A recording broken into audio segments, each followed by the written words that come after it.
Scope of audit what it does not include. Audit की बात कर रहे हैं, जो चार्टर्ड अकाउंटेंट जाते हैं, है ना, उसको क्या क्या नहीं करना होता है। अरे समझे, जैसे कि अपन बोले इनकम टैक्स एक्ट पूरा देखना होता है क्या? नहीं। कंपनीज एक्ट पूरा देखना होता है क्या? नहीं। कुछ एक सेक्शन देखने होते हैं क्या? हाँ। अरे समझ, फाइनेंशियल स्टेटमेंट के लिए तो जितनी चीजें आती है वो तो देखनी ही पड़ती है। तो auditor is not expected to perform fall, जो भी उसके आउटसाइड, उसके डोमेन के बाहर की चीजें उसको देखने की जरूरत नहीं है ना। ठीक है भाई, है ना। जैसे कि physical condition of certain assets can not be determined by. अब देखना, यहाँ पर कई चीजें हैं, कैन नॉट और शुड नॉट। जो चीज कर नहीं सकता और जिस चीज करनी की जरूरत नहीं है, ये अलग अलग बात है। ठीक है, तो ऑडिटर से ये एक्सपेक्ट नहीं किया जाता कि वो लाइफ देख ले सिविल स्ट्रक्चर की। अब देखो, यहाँ पर नोटिस करना कुछ चीजें तुम समझ में रहे। अगर मैं सिविल स्ट्रक्चर की लाइफ नहीं कर पा रहा तो फिर मैं डेप्रिसिएशन कैसे असेस कर रहा हूँ? अगर मैं फिजिकल कंडीशन असेस नहीं कर पा रहा हूँ मशीनरी की, तो मैं उसकी फेयर वैल्यू कैसे असेस कर रहा हूँ? समझ में आ रहा है? तो मेरे को करना भी पड़ेगी और नहीं भी करना पड़ेगी। ये वाली बात समझे कि नहीं? बहुत अजीब सी है ये वाली बात। अरे सब्जेक्टिविटी है, कल भी मैंने बताया था, ठीक है ना। तो इसमें अलग स्किल सेट चाहिए, कुछ इंजीनियर वाले काम है वो वही कर सकता है, ठीक है ना। तो उसके बाद फिर वो एक्सपर्ट नहीं है ऑथेंटिकेशन ऑफ डॉक्यूमेंट्स। डॉक्यूमेंट्स का जो ऑथेंटिकेशन जो है, सॉरी, डॉक्यूमेंट्स को ऑथेंटिकेट नहीं कर सकता क्योंकि वो एक्सपर्ट नहीं है कुछ पर्टिकुलर डॉक्यूमेंट को। अरे समझा, मान लो कि वो वैल्यूएशन एक्सपर्ट नहीं है, समझ रहे, तो फिर वैल्यूएशन पे वो काम नहीं कर पाएगा। और वो इन्वेस्टिगेशन नहीं कर रहा है, ठीक है ना। तो नो ऑथेंटिकेशन ऑफ डॉक्यूमेंट, है ना। और आउटसाइड डोमेन, जो उसके एरिया से बाहर है, ठीक है। और फिर नो इन्वेस्टिगेशन, ये तुम्हारी बन जाएंगी साइड हेडिंग्स, जिसके बेस पे तुम अपना एक्सप्लेनेशन लिखोगे। आ रहा है समझ में? उसके पास कोई स्पेसिफिक लीगल पावर नहीं है सर्च वगैरह की, आ रहा है समझ में, या विटनेस पे वो ले रखी। समझ में आ रहा है क्या? है ना, गवाह वगैरह से वो लेने की उसके पास कोई वो नहीं, विच में भी necessary for carrying out official investigation. Audit में ज्यादा पावर होता है कि इन्वेस्टिगेशन? इन्वेस्टिगेशन। आ रहा है समझ में? क्योंकि इन्वेस्टिगेशन में वो क्या चेक करने आ रहा है? 100%। बाकी कोई ऐसा लीगल बाइफर्केशन नहीं है कि यहाँ तक बाउंड्री ऑडिट की है, इसके बाद इन्वेस्टिगेशन की चालू होती है। ये सब बहुत सब्जेक्टिव लेवल पर ये बाइफर्केशन जो है वो किया गया है। ठीक है, ठीक है, समझ गया ना? ओके। तो ऑडिट इन्वेस्टिगेशन से अलग है। इन्वेस्टिगेशन एक ऐसा क्रिटिकल एग्जामिनेशन है जिसमें कि बहुत स्पेशल पर्पज से किया जाता है, किसी एक एरिया की पूरी डेप्थ में, या तो फिर वो सालों साल चल जाता है। जब पूरे फाइनेंशियल स्टेटमेंट्स का करो, तो जैसे सत्यम कंप्यूटर का हुआ था तो बहुत देर लगी थी। फॉर एग्जाम्पल, फ्रॉड सस्पेक्टेड, अरे समझ, और हम फ्रॉड ढूंढने जा रहे हैं, तो फिर वो क्या हो जाएगा? इन्वेस्टिगेशन। समझ में आ रहा है आपको? इसके केस लॉस टाइप के आ सकते हैं, तो ये अब आपको ध्यान रखना पड़ेगा। ठीक है। The objective of audit, on the other hand, as has already been discussed, is to obtain reasonable assurance about whether the financial statement as a whole are free from material statement, whether due to fraud or error, thereby enabling the auditor to express an opinion. ठीक है, आ रहा है सामने? Auditor का काम है reasonable assurance लेना। ये बात 50 बार तुमको लिख करके बताई जाएगी। आ रहा है समझ में? पूरे मॉड्यूल में, है ना।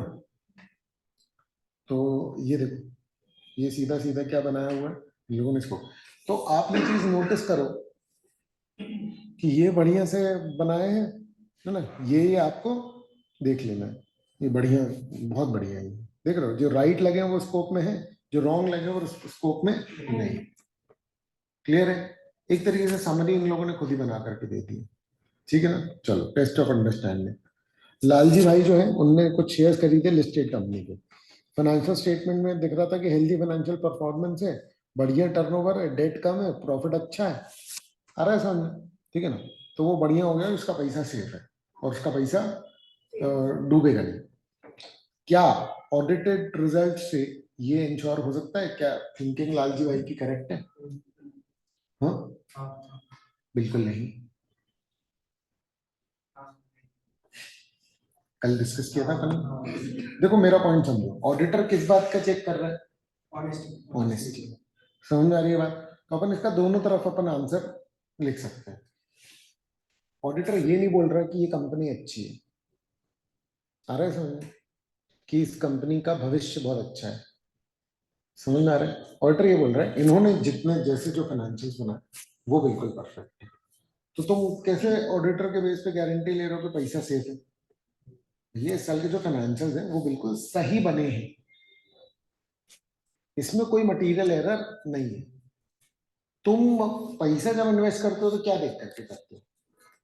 ऑनेस्टी भी करते हो कि एफिशिएंसी भी करते हो? मतलब ऑनेस्टी तो चाहिए लेकिन एफिशिएंसी भी चाहिए ना। समझ में आ रही है बात? क्लियर है ना? तो आप एफिशिएंसी का भरोसा नहीं कर सकते हैं, सब्जेक्टिव है, इसलिए आप इस चीज को लिख सकते हो। Good deeds limited is engaged in, इनके आंसर्स दिए हैं क्या? ये देख कितने नालायक, इसके आंसर्स दे नहीं रखे, सिर्फ सवाल देके छोड़ दिया कि आप खुद से सोचो। हैं दिए हैं? क्योंकि ये तुम्हारा क्या, हाँ तो तुम्हारा क्या कहना है वो भी तो पता चले ना। कहाँ पर है? इस चैप्टर के। तो चलो एक काम करते हैं, पहले ये तीनों को डिस्कस कर लेते हैं, अपन अपने लेवल पे आंसर निकालते हैं फिर इसको चेक करेंगे। तो दूसरा क्या है? गुड डीड्स लिमिटेड क्या बोल रहा है? वेस्ट रिसाइकल कर रहे हैं from dumping ground of municipal corporation of Indore of usable खाद वाद के लिए। It is in this way also helping making city clean. बहुत बढ़िया है, सोशल के हिसाब से भी अच्छा काम है इसका। फिर जोआ जोआ ऑडिट कर रहे थे, ठीक है ना। ऑडिटर ने ऑब्जर्व किया, it is observe by the auditor that the company has received a notice from central bench of national. NGT, NGT पता है तुमको भी नहीं पता? एनजीटी एक अलग से बना हुआ है जो एनवायरमेंट और सबकी देखरेख के लिए बना हुआ है। कोई भी कंपनी अगर एनजीटी के खिलाफ कुछ करती है तो उसके खिलाफ एक्शन हो जाता है फिर, अरे समझ, ठीक है ना। तो एनजीटी से नोटिस आया है और एनजीटी की सेंट्रल बेंच से, for not following certain environmental regulation involving imposition of hefty monetary penalty on the company. Company को अभी रिप्लाई करना है, काय का नोटिस का, ठीक है ना। ऑडिटर पॉइंट आउट कर रहा है कि भैया ये इनने नोट्स जो अकाउंट्स में नहीं दिखाया हुआ। अरे सर कंपनी बोल रही है कि भैया तुमको क्या करना है, तुम्हारे स्कोप में थोड़ी ना आ रहा है। समझ आ रही है बात? क्या लगता है तुमको, बताओ। हम लोग कोई भी सीधा आंसर नहीं देंगे, ये ध्यान रखना जल्दी। हाँ तो बताओ।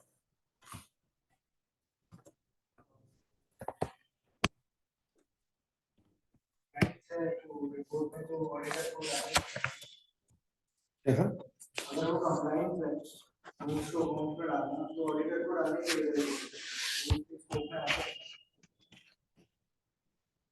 नहीं, तो ऐसे कंप्लायंस में ऐसे थोड़ी लिखा रहता है किसी इसको एनजीटी का नोटिस आया तो लिखो। मटेरियल है लेकिन स्कोप के बाहर बोल रहा है ना वो तो। अगर मटेरियल है तो हम, मतलब अगर वो स्कोप में है तब हम देखेंगे ना मटेरियल, लेकिन कोई चीज स्कोप में हो इमटेरियल हो नहीं देखेंगे। देखो ऑडिटर का मेन पर्पस क्या है? Financial statement. क्या इस बात से फाइनेंशियल स्टेटमेंट पे अंतर पड़ रहा है? पेनल्टी के अकाउंट फॉर करना पड़ेगा, पेनल्टी अकाउंट फॉर करना पड़ेगा। और याद रखो फाइनेंशियल अकाउंट्स इंफॉर्मेशन के लिए होते हैं। तो हमारे जो नोट्स टू अकाउंट्स हैं, नोट्स टू अकाउंट्स में क्या इस बात पर यूजर का डिसीजन मेकिंग है? हाँ एनजीटी बंद करा सकता भैया एंटिटी को, मतलब बड़े लेवल पर तो मैं इस बात को गोइंग कंसर्न का कंसिडर कर लूं, आ रहा है समझ, ठीक है ना। ये अभी मैं अपने हिसाब से आंसर दे रहा हूँ, एक बार अपन इसमें देख लेंगे कि इसमें किस हिसाब से आंसर दिया हूँ। अभी अपन लोग बिल्कुल रॉ लेवल पर डिस्कस कर रहे हैं, अभी मुझे भी नहीं पता कि इसका आंसर क्या है। क्लियर है? ठीक है ना। तो अभी अपन देखेंगे, क्योंकि अपना आंसर कोई एक आध कॉन्ट्राडिक्ट भी हो सकता है, पर तुम बिल्कुल चिंता मत करना। क्यों? सब्जेक्टिव है, हम दोनों पार्ट के आंसर्स जो है वो लिख सकते हैं। मैं जो भी बात कह रहा हूँ वो सिंपल ओपिनियटेड नहीं है। वो किस बेसिस पर है? वो स्टैंडर्ड्स, या तो फिर वो किस बेसिस पर है, लॉ में जो लिखा हुआ है उसके बेसिस पर, या ऑडिटर का जो स्कोप हमको ऐसे 200 में बताया हुआ। मतलब मैं, हम जितनी भी बातें लिखे हैं आंसर में, हम लिखेंगे कि ये करना है, तो उसका क्यों भी हमारे पास होना चाहिए।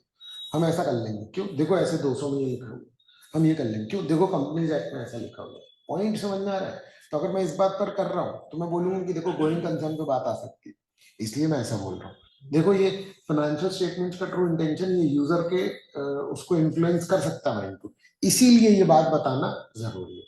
आपको पॉइंट समझ में आ रहा है? जब मैं ये बोल रहा हूँ ना कि यूजर के डिसीजन के लिए इंपॉर्टेंट है तो वो बात स्कोप में आ गई ऑटोमेटिकली। आ रहा है समझ में? और हर चीज को अगर करके लिख दो तो कोई दिक्कत ही नहीं। आ रहा है समझ में? ठीक है, it has to be disclosed if it is material in respect and if it is important for understanding the nature and impact of financial statement। वैसे ये वाला तो लग ही रहा है कि है। ठीक है, तीसरा देखो, आग लग गई नोएडा में, समझ रहा है, केटी के प्लांट में। A plant assets comprising building machinery inventory were insured from the from branch of public sector insurance company। ठीक है ना, इनने ओरिएंटल से वो ले रखा था। अच्छा, इंश्योरेंस सर्वेयर जो लगाया वो तो लगाया, ठीक है ना। रीजनल ऑफिस जो है इंश्योरेंस के पीओसीयू का, उसने सीए भी लगाया for verification of books of accounts of the financial records of the company. चाबी and circumstances surrounding the loss। He was also requested to submit an early report। ठीक है ना। would the report by CA in the nature of audit report?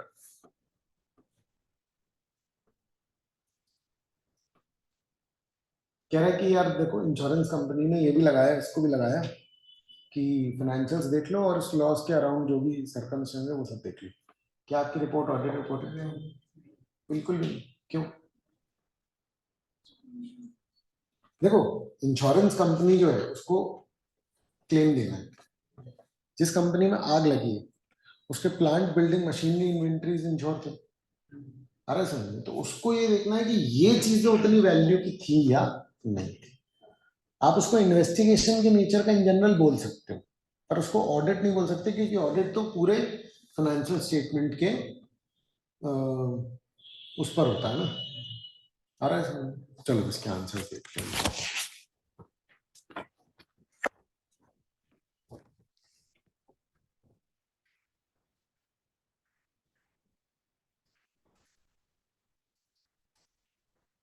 पहला है auditor does not provide assurance to investor in shares regarding, तो thinking of Lalji भाई is not correct. Clear है? अपन लोगों ने भी यही निकाला, समझ में आ रहा है क्या? कोई दिक्कत तो नहीं है? दूसरे वाले में बोल रहा हूँ proper disclosure of financial information is well with in the scope of audit. बहुत क्लियरली उसने सिंपली बोल दिया, हम तो बहुत अगर मगर करके बोल रहे हैं। ठीक है ना। Appointment of CEO for verification books of account financial recording, ठीक है ना। Clause it is N investigation and not in the nature of audit. समझ गए क्या? क्लियर है? ठीक है, simple.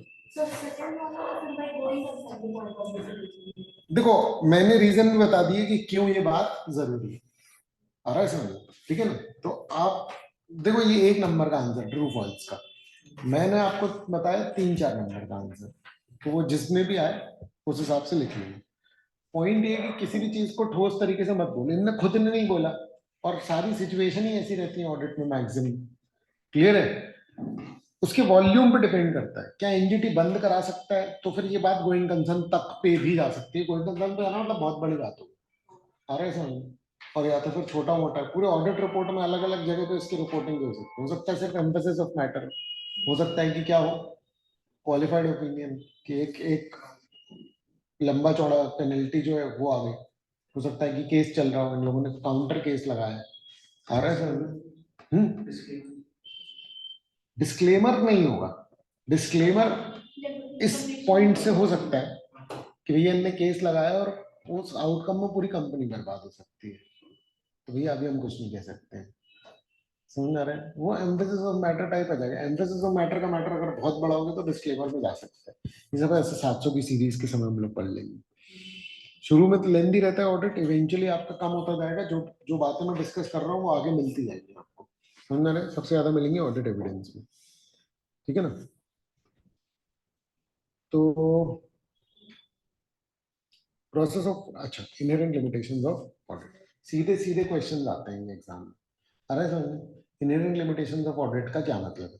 Inherent limitations of audit का मतलब है कि ऑडिट जो है वो रीजनेबल एश्योरेंस के लिए होता है। क्यों रीजनेबल एश्योरेंस के लिए होता है? क्योंकि उसमें कुछ बेसिक ऐसी चीजें होती हैं जिसको कि आप 100% कभी इंश्योर नहीं कर सकते।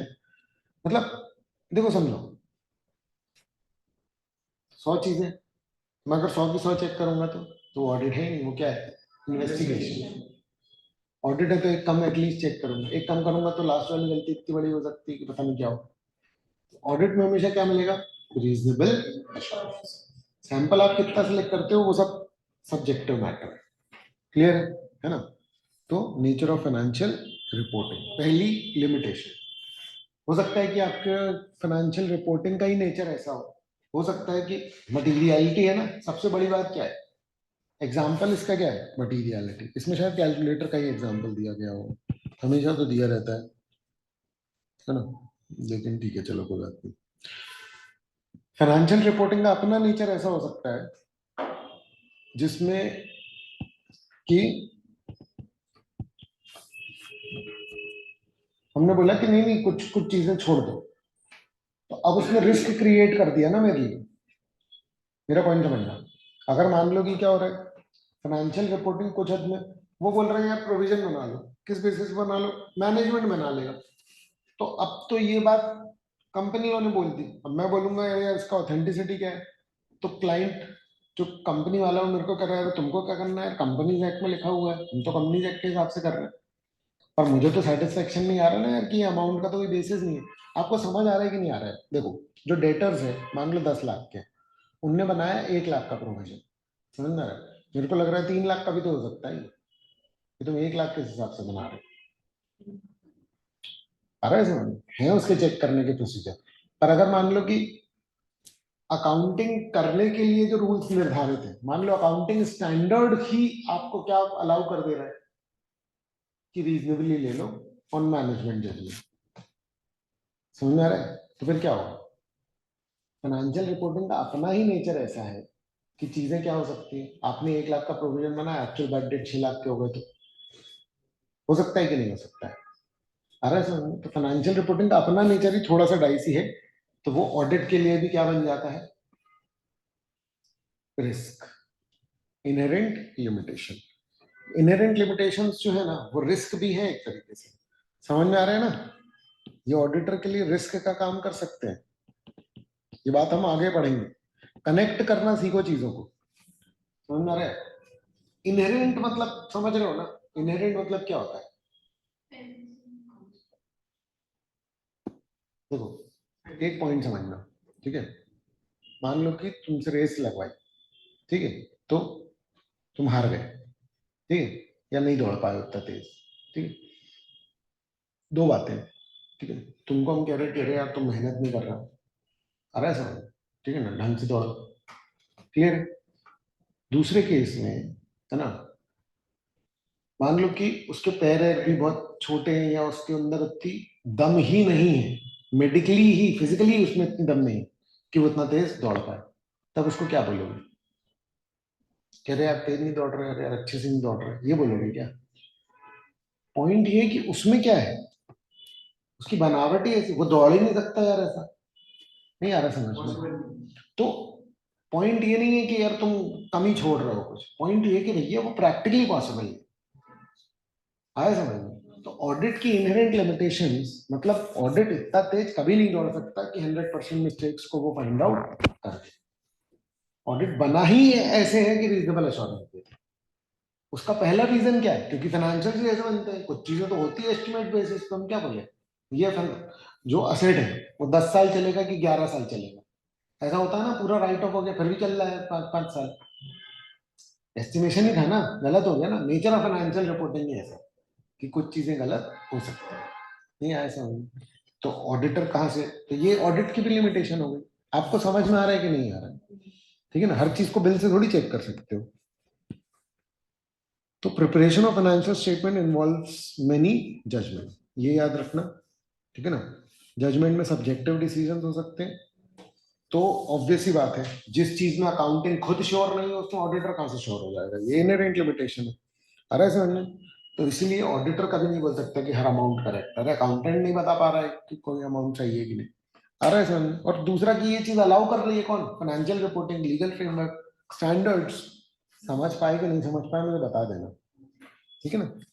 तो वन ऑफ द प्रेमिसेस का मतलब ये कि ग्राउंड, किन ग्राउंड पे हम ऑडिट करते हैं। एक ग्राउंड ये है कि भैया मैनेजमेंट जो है वो ये समझ रहा है कि उसकी रिस्पॉन्सिबिलिटी है। एक चीज और है कि ऑडिटर अपनी किस लेवल की जिम्मेदारी लेता है। ऑडिटर चेकिंग की जिम्मेदारी लेता है। ऑडिटर ने चेक कर दिया, उसके बाद मैनेजमेंट ये नहीं बोलने लग जाए कि अरे हाँ हाँ देखो सब सही है, ऑडिटर ने बोल दिया। भैया तुम्हारी जिम्मेदारी थी सही अकाउंट बनाने की, ये ऑडिटर की जिम्मेदारी नहीं थी कि वो करेक्ट करवाता बैठे तुमको। कल को अगर फ्रॉड या कुछ भी मिस स्टेटमेंट हो तो पहली लात किसको पड़ेगी? मैनेजमेंट को। आ रहा है समझ में? दूसरे फिर गालियां सुननी पड़ेंगी किसको? ऑडिटर को। लेकिन ऑडिटर ने ये साबित कर दिया कि देखो मैंने अपने से किया था, ये मैनेजमेंट बहुत ही चालाक था, बहुत ही ज्यादा ही चोर था, तो उसने क्या किया, पूरा छुपा लिया अच्छे से। तो फिर ऑडिटर बच भी जाएगा, पर मैनेजमेंट तो कभी नहीं बचेगा अगर गलत अकाउंट है तो। उसकी तो प्राइमरी रिस्पॉन्सिबिलिटी। समझ में आ रही है बात? ठीक है, तो है ना, एप्लीकेबल एफआरएफ के हिसाब से बनाने की बेसिक जिम्मेदारी किसकी है? मैनेजमेंट की।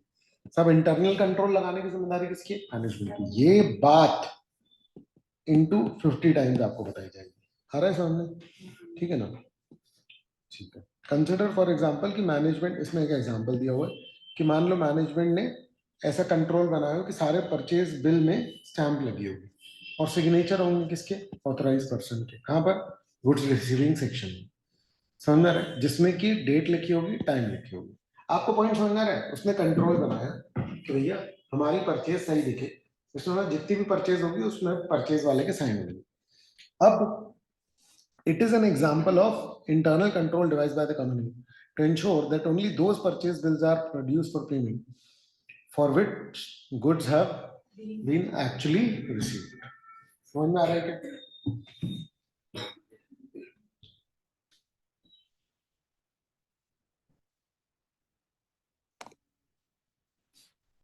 क्या है कि पेमेंट के पहले हम बिल मंगाते हैं। अरे समझ, बिल देता है क्लाइंट, वो क्लाइंट का क्रेडिटर। अरे समझ, तो क्लाइंट का जब क्रेडिटर देगा तो हम अपने परचेज डिपार्टमेंट में मंगाएंगे, हाँ भाई कितना है, अच्छा ये सेल, चलो कर देते हैं। कौन सा है? सब में किसके साइन हो रहे हैं? परचेज वाले मैनेजर के, है ना? अब क्या होगा अगर कंसर्न अकाउंटेंट और ऑथराइज पर्सन, ठीक है, गुड्स रिसीविंग सेक्शन में कॉल्यूट करता है। कॉल्यूट मतलब कि मिल जाए। अरे समझ, परचेज मैनेजर बोल रहा है मैं 2 बिल में एक्स्ट्रा साइन कर रहा हूँ। अरे समझ, मैं 2 बिल में एक्स्ट्रा साइन कर रहा हूँ, उसकी पेमेंट रिलीज करवाता हूँ। ये अकाउंटेंट और परचेज वाला क्या कर रहे हैं? मिल जा रहे हैं। समझ में आ रहा है? क्लियर है? तो ओवरराइड हो जाएगा इंटरनल कंट्रोल। अरे समझ में? Such a probable conclusion is one of the limitation of internal control itself. तो यहाँ पर पॉइंट क्या बताने की कोशिश की जा रही है कि भैया देखो, कंट्रोल कंट्रोल सब लगाने की पहली बात तो जिम्मेदारी किसकी है? मैनेजमेंट की। दूसरा कि वो इंटरनल कंट्रोल भी एक हद तक काम करते हैं। इतने ज्यादा ही चोर निकले लोग कि क्या कर रहे हैं? मिल जा रहे हैं, मिल मिल के चोरी कर रहे हैं, तो फिर तो फ्रॉड हो ही सकता है, फिर ऑडिटर की जिम्मेदारी नहीं है। इनहेरेंट लिमिटेशन का मतलब समझ रहे हो कि चीजें गलत हो भी जाएंगी तो भी ऑडिटर पे बात नहीं आएगी। ऑडिटर बोलेगा भैया कुछ नहीं कर सकते, देखो नेचर फाइनेंशियल रिपोर्टिंग का इस तरीके का। आ रहा है समझ में? दूसरा, nature of audit procedure. Auditor के लिए सबसे बड़ा कहना क्या है? भैया मैं सैंपल चेकिंग करने वाला हूँ, मैं उतने ही प्रोसीजर लगाऊंगा जितने मेरे को ठीक लगते हैं, मैं कोई इन्वेस्टिगेशन करने नहीं आ रहा। तो अगर मैं 4 चीजें छोड़ रहा हूँ तो मैं अपने सजमेंट पे छोड़ रहा हूँ, क्योंकि मुझे लगता है कि हाँ भाई जितना मैंने चेक किया उसमें सब सही निकल रहा है, तो बाकी चीजें गलत नहीं है। लेकिन बाकी चीजें गलत हो तो सकती है ना। इनहेरेंट एक प्रॉब्लम, एक ऐसी प्रॉब्लम तो है ना कि हो सकता है तुमने एक बिल भी छोड़ा है, तो वो एक बिल भी छोड़ा तो गलत तो हो ही सकता है। तो ये होती है क्या? Inherent limitation. Auditor does not test all transaction balances. आ रहा है समझ में? ठीक है। There are practical and legal limitation. Practical limitations क्या है? भैया ऑडिट में अकाउंटिंग से ज्यादा टाइम थोड़ा लगाना, ठीक है। ऑडिट कितने लोग करते हैं? एक फॉर्म मिलती है, 4-6 लोग जाते हैं। अरे समझ में? एक जगह का छोटी, मतलब 1000 करोड़ तक की तो कंपनी 4 लोग मिलकर के कर ही लेते हैं, लेकिन 1000 तक करोड़ तक की अकाउंटिंग कितने लोग मिलकर के करते हैं? जब तक 50 लोग लगे। आ रहा है समझ में? है ना? तो इसलिए उसमें इनहेरेंट लिमिटेशंस होती है, सैंपल बेसिस पे चेकिंग होती है। He forms opinion only by testing samples. तो it is an example of practical limitation of, ठीक है। और management may not provide complete information as requested. देखो ये तो एक प्रॉब्लम है वैसे देखा जाए तो, समझ रहे, ऑडिटर जो मांग रहा है वो सारा इंफॉर्मेशन आपको देना पड़ेगा, बट कुछ है ही नहीं मैनेजमेंट के पास, आ रहा है समझ में, ठीक है ना। तो ऑडिटर फोर्स नहीं कर सकता कि 100% इंफॉर्मेशन दो, कुछ कुछ तो रह जाएगी। ये प्रैक्टिकल बात है, बिल्कुल प्रैक्टिकल बात है, आ रहा है समझ में, ठीक है ना। तो वो नहीं मिली तो ऑडिटर सिर्फ क्या कर सकता है, रिपोर्ट कर सकता है। ये क्या है, लीगल लिमिटेशन, समझ में आ रहा है। देखो कह रहे यार ये वाला इंफॉर्मेशन देना, मैनेजमेंट कह रहा है ये वाला नहीं देंगे, तो ऑडिटर कह रहे ऐसे कैसे नहीं, कॉलर वॉलर नहीं पकड़ लेगा, वो क्या करेगा, बोलेगा मैं रिपोर्ट में लिख दूंगा, आ रहा है, तो वो देख, समझ में आ रही है बात। तुम ज्यादा से ज्यादा क्या कर लोगे, रिपोर्ट में लिख लोगे, वैसे ज्यादा से ज्यादा बहुत ज्यादा है, आ रहा है समझ, लेकिन फिर भी ठीक है ना। हाँ डिस्क्लेमर दे देगा ना, जिस चीज को चेक नहीं कर पाएगा, रिपोर्ट के क्या क्या तरीके, क्लीन डिस्क्लेमर, क्वालिफाइड, ठीक है ना। अच्छा, अगर मैनेजमेंट में ही चोर बैठे हुए तो फ्रॉड बहुत प्रॉपरली प्लान होगा, जैसा कि सत्यम कंप्यूटर्स में हुआ, आ रहा है समझ में, ठीक है ना। तो देखो फ्रॉड होने से फाइनेंशियल्स में कहीं ना कहीं रिफ्लेक्ट हो जाता है, पर अगर फ्रॉड को इतना केयरफुली वो किया गया हो तो, सत्यम कंप्यूटर्स में उन लोगों ने झूठे सेल्स दिखाई थी अपना सेल्स इन्फ्लेट करने के लिए, क्योंकि भाई बाकी फर्म अच्छा परफॉर्म कर रही थी, तो इन लोगों ने दिखाया कि नहीं हमारे पास तो बहुत ही सारा सेल हो रहा है, आ रहा है समझ में। तो क्या हुआ, ऑर्डर कैसे चेक करा होगा, सेल बिल देखे, आ रहा है समझ में, ठीक है। तो कैसे मान लिया, मतलब इसमें तो बात आई जाएगी ना ऑर्डर पे, क्या किया था उन लोगों ने पता है, तो इसके लिए थोड़ा सा तुमको आईटी का समझना पड़ेगा। आईटी में ऑडिटर भी मिला हुआ है नहीं, ऐसा कोई डायरेक्टली नहीं मिला, उधर नेग्लिजेंसी थी, अरे समझ में, उस पर एक्शन था, बट एक्चुअली में उसके बाद डेलोइट के पास आया था ना, मैंने एक सॉफ्टवेयर कंपनी का ऑडिट किया था, तो मेरे साथ में जो बंदा था वो गया था, 100 ऑडिटर बुलाए थे डेलोइट से पूरे इंडिया से, वो जाकर के फिर किए थे उसका ऑडिट, पहले पीडब्ल्यू के पास था, सत्यम कंप्यूटर्स का ऑडिट पीडब्ल्यू के पास था। क्या होता है ना भाई, पीडब्ल्यू वर्ल्ड लेवल की फर्म है, तो उसकी साख पे बहुत बट्टा लग गया, कोई ऐसा बैनर नहीं लगा था, समझ रहे, पर उसकी साख पे बहुत बड़ा बट्टा लग गया, अगर तुम नहीं देख पाए, तुम नहीं देख पाए, तुम वर्ल्ड की सबसे बड़ी फर्म बोलते अपने आप को, टॉप 4 बोलते, तो ऐसा।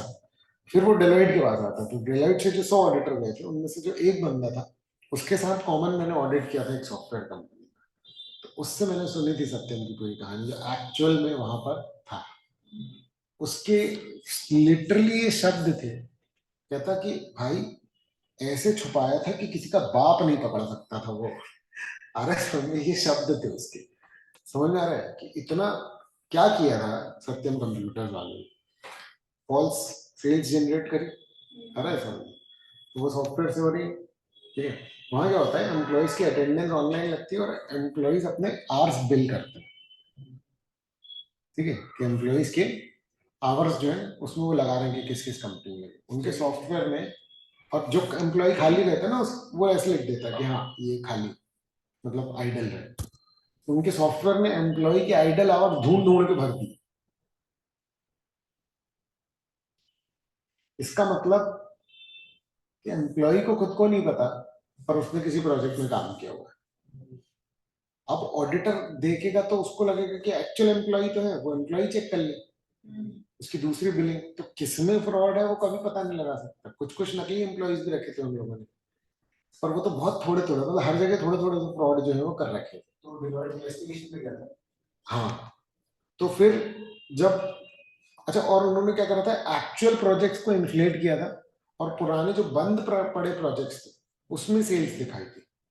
इतना ज्यादा केयरफुली प्लान्ड फ्रॉड था, एक्चुअली में ऑडिटर ने पकड़ा भी नहीं था ना, वो तो उन लोग अपना पूरा का पूरा लॉस ऑफलोड कर रहे थे एक दूसरी कंपनी में, पता है तुमको ये, शेल कंपनी तो अलग केस हो गया, वो पूरा एक इन्वेस्टमेंट कंपनी टाइप की बना रहे थे, जिसमें कि वो इंफ्रा का काम करते, समझ रहा है, रियल एस्टेट का काम करते।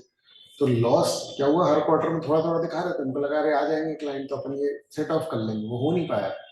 तो वो जो फॉल्सिटी थी वो स्वेल होकर के 7-8 हजार करोड़ की हो गई।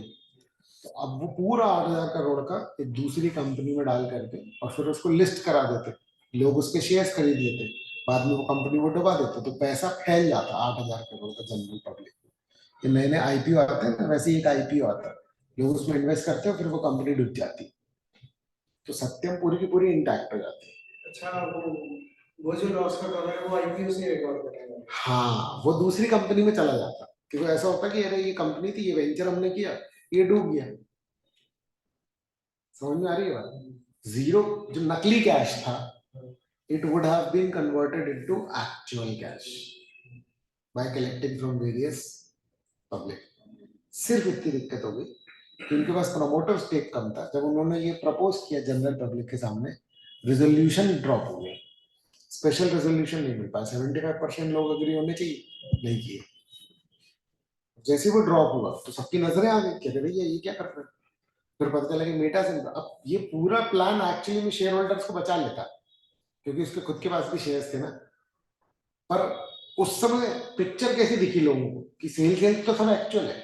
इन लोगों ने कहा ये कंपनी का पैसा तुम ये दूसरी कंपनी को क्यों दे रहे हो, जबकि वो पैसा नहीं दे रहे थे, वो लॉस दे रहे थे, वो सब नकली था। और सब शेयर होल्डर बोले अरे अरे तुम हमारा पैसा ये दूसरी कंपनी कहाँ से इन्वेस्टमेंट कहाँ से कर रहे हो तुम, क्या यार तुम सॉफ्टवेयर बनाते बनाते बिल्डिंग बनाने लग गए। लोगों ने ड्रॉप कर दिया, समझ में, स्पेशल रेजोल्यूशन। तो क्या हुआ, इन्वेस्टिगेशन आ गया। अब वो खुलने वाला था, इन्वेस्टिगेशन मतलब इन्वेस्टिगेशन तुमने खुद ही लेटर लिख दिया, क्योंकि उसमें सजा कम थी तब। खुद से आप बता दो तो सजा कम हो गई, आ रहा है समझ। तो खुद से उनने सेबी को लेटर लिख दिया। उसके बाद ऑडिटर को पता लगा, उसने लिखा था अपने और उसमें लेटर में कि ऑडिटर को नहीं पता। अरे सुन, उसको लगा वो बचा रहा और बेइज्जती हो गई बेचारे पीडब्ल्यू वालों की। अरे सुन, क्यों, क्योंकि भैया इतनी बड़ी फर्म है, इनको ये नहीं पता। आ रहा है समझ, ठीक है, इनको उसे के लेटर से पता लग रहा है, ठीक है। एनरॉन के केस में पता था, वो डूबी थी प्रॉपर। आ रहा है समझ। चल, तो by designing carefully organized system which may be hard to detect by the auditor, तो फैब्रिकेटेड डॉक्यूमेंट्स हो सकते हैं, नॉन जेन्युइन, ठीक है ना। देखो आपका जो आंसर रहेगा ना, ऑफिशियल आंसर, उसमें इस तरीके से ये कॉपी पेस्ट कर देते हैं बहुत बार। समझ में आ रही है बात, क्लियर है? तो मैं इसके जो है वो आपको नोट्स प्रोवाइड कर दूंगा, समझ में आ रही है बात। बाकी कुछ कुछ नोट्स तुम बनाते जाना, क्लियर है, ठीक है ना। बाकी क्वेश्चन आंसर्स तो अपन करेंगे जो अपने पास हैं, जो जो इम्पोर्टेंट है। Inherent limitations of audit is one of the important question, clear है। Nature of financial reporting, nature of audit procedure. Audit procedure ऐसे हैं जो फ्रॉड डिटेक्ट करने के लिए नहीं बने, ठीक है ना। स्कोप में हम लोगों ने डिस्कस कर लिया कि भैया हम एक्सपर्ट तो है नहीं कोई ऑथेंटिकेशन के, तो फिर ऑब्वियस सी बात है उसमें प्रॉब्लम हो सकती है, ठीक है। रिलेटेड पार्टी रिलेशनशिप हो सकते हैं। देखो पता क्या होता है, समझ लो, मैंने एक एंटिटी बनाई है ना, सी अजय अग्रवाल साइटेक्स, और एक और एंटिटी बनाई मैंने आदित्य, समझ में आ रहा है। मैंने दिखाया कि मैंने देखो खूब बेची चीजें, समझ में आ रहा है, और उस फर्म में मैं दिखा रहा हूँ क्या खरीदी हमने चीजें, क्या होगा, इसका प्रॉफिट खूब इन्फ्लेट दिख जाएगा ना, समझ में आ रहा है। अब ऑडिटर क्या कर सकता है कि एक रीजनेबल लेवल पर चेक कर सकता है कि अरे ये दूसरी एंटिटी तुम्हारी ऐसी पहचान की तो नहीं, कॉमन डायरेक्टर तो नहीं है, ये वो मेरे किसी दोस्त से बनवा ली कंपनी, क्या होगा कि डिटेक्ट कर पाना मुश्किल होगा। समझ में आ रही है बात, तो क्या होगा, यही है इनहेरेंट लिमिटेशंस। ऐसी चीजों के कारण ही ऑडिटर जो है वो 100% अश्योरेंस नहीं दे सकता, ठीक है ना। तो इस टॉपिक का नाम है ऑडिटर 100% अश्योरेंस क्यों नहीं देता, क्यों नहीं दे सकता, चाहे भी तो नहीं दे सकता, क्योंकि ऑडिट में इनहेरेंट लिमिटेशंस होती है। आ रहा है समझ में। ऑडिट जो है इन्वेस्टिगेशन के नेचर का नहीं होता। फिर फाइनेंशियल रिपोर्टिंग टाइमलीनेस प्रोसेस है, ऑडिटर को आराम से टाइम नहीं मिलता कि आराम से ढूंढता बैठे, समझ में आ रहा है, जल्दी से उसको अपना काम करना पड़ता है। तो क्योंकि देखो एक चीज समझना, मान लो इन्फोसिस का जो ये इसका सत्यम का फ्रॉड है, 2 साल बाद पता लगे तो तब तक तो बेच के खा जाते वो लोग। हर जगह तो टाइमलीनेस होना बहुत जरूरी होता है। तो ऑडिटर जो है वो अपना जल्दी करने के चक्कर में थोड़ा सा क्वालिटी जो है वो सप्रेस होती है। ये बात मतलब कोई बुरी नहीं है, ये ऐसे ही होता है ऑडिट। समझ में आ रही है बात? इसमें कोई बुराई नहीं है, यही तरीका है। समझ में आ रहा है? क्लियर है? तो इसीलिए हम ज्यादा डिटेल में नहीं चेक कर सकते, क्योंकि ज्यादा डिटेल में चेक करने गए तो टाइम लगेगा तो और उस चेकिंग का कोई मतलब ही नहीं निकलेगा। समझ में आ रहा है? फॉर एग्जाम्पल, ऑडिटर जो कि ऑडिट कर रहा है 2 साल से, इस 2 साल में उसने खूब इंफॉर्मेशन पूरी डिटेल पता कर ली। तीसरे साल में उसने सोचा कि चलो मैं भरोसा कर लेता हूँ कुछ प्रोसीजर्स में जो सेकेंड ईयर में, ठीक है, लेकिन ऐसा पॉसिबल है कि कुछ नया हो गया हो उस दौरान। समझ में आ रहा है? ठीक है ना? तो so the information being relied upon is not timely and may have lost its reliability. ये एग्जांपल बहुत घटिया अलग तरीके से बना दिया, टॉपिक कुछ और चल रहा था, इनने कुछ और बना दिया है, लेकिन ठीक है, ये बात तो ये भी सही है। मतलब आ रहा है समझ? फिर क्या है? Future event. ये 5 मेन हेडिंग आपको बिल्कुल पक्के तौर पर पते होनी चाहिए। कौन कौन सी? Nature of audit question, nature of financial report, और कौन सा? ठीक है ना, ऑडिट इन्वेस्टिगेशन नहीं है। चौथा क्या था? ठीक है। और लास्ट क्या है? Future events. Future events may affect an entity adversely. ठीक है ना? एडवर्स इफेक्ट में seriously affect the ability of an entity to continue its business. Inherent limitation ये कि ऑडिटर ने बोला बहुत अच्छा प्रॉफिट हो रहा है, अगले साल उसका ट्रेंड ही चला गया था। समझ में आ रहा है? तो इसलिए हम बोल रहे हैं कि ऑडिटर इस बात की गारंटी नहीं है कि ये बिजनेस चलेगा। समझ में आ रहा है? फ्यूचर डेट में मार्केट कंडीशन चेंज होती है, नए बिजनेस आते हैं, तो बिजनेस डूब सकता है। देयरफॉर इन फैक्टर्स के व्यू के अनुसार ऑडिटर जो है वो गारंटी नहीं दे सकता कि बुक्स में मिस स्टेटमेंट नहीं है या एरर या फ्रॉड नहीं, इस बात की कोई गारंटी नहीं है। क्लियर है? क्लियर है? क्लियर? फिर से बता दो एक बार। फ्यूचर इवेंट्स में पॉइंट ये है कि देखो, अगर फ्यूचर इवेंट्स के कारण एंटिटी एडवर्सली इफेक्ट हुई, आ रहा है समझ में, तो क्या होगा? रुक सकती है ना कंपनी। हो सकता है ऑडिटर ने क्या व्यू लिया है कि सही है, पूरे फाइनेंशियल इंफॉर्मेशन है, इन्वेस्टर देख रहा है, उसके बेसिस पे थोड़ा भरोसा तो कर ही रहा है ना। समझ में आ रहा है? लेकिन फ्यूचर में इवेंट्स, मार्केट कंडीशन ही चेंज हो गई, तो उसमें जो लिखी हुई बातें थी वो सब बेकार हो गई। नहीं आ रहा समझ में? तो ऑडिटर जो चेक कर रहा है वो एक पर्टिकुलर पॉइंट के हिसाब से चेक कर रहा है। आ रहा है समझ में? उसने जब साइन करके भेज दी, उसके बाद अगर मार्केट में कोई इवेंट हो गया तो फिर ऑडिटर की क्या जिम्मेदारी? ठीक है? क्लियर है ना? अब इनहेरेंट लिमिटेशंस ऑफ ऑडिट, तो ऐसे 200 में भी ये लिखा हुआ है कि ऑडिटर रिस्क जीरो नहीं हो सकता क्योंकि इनहेरेंट लिमिटेशंस है। ये क्वेश्चन के तौर पर ये बात भी आ सकती है। क्लियर है ना? अरे यार, इन लोगों ने बढ़िया से समरी बना दी है यार हर टॉपिक की। क्लियर है? Nature of audit procedure, possibility की भैया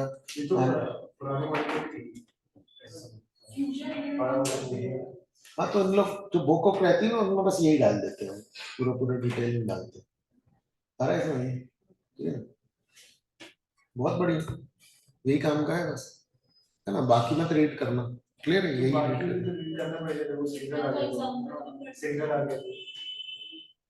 देखो, मैं ये बोल रहा हूँ कि क्या प्रैक्टिकल है, तुम्हारी इनहेरेंट लिमिटेशन है कि तुम रीड नहीं कर सकते पूरा। आ रहा है समझ? ठीक है, टाइमलीनेस वाला प्रॉब्लम आ जाएगा ना, अगर तुम करोगे तो पूरा रीड नहीं कर पाओगे। समझ में रहे? तुम ड्यूरिंग द प्रिपरेशन अगले 1-2 महीने में देख सकते हो, एग्जाम के 1 दिन पहले तुम्हारे पास इतना टाइम ही नहीं होता। इनहेरेंट लिमिटेशन नहीं समझे? क्लियर है ना? अब व्हाट इज एन एंगेजमेंट? ये एक ऑडिट असाइनमेंट की बात कर रहा है, ठीक है ना? मेरे पास एक ऑडिट का काम है, उस काम को क्या बोला जा रहा है? एंगेजमेंट। आ रहा है समझ में? Engagement means arrangement to do something.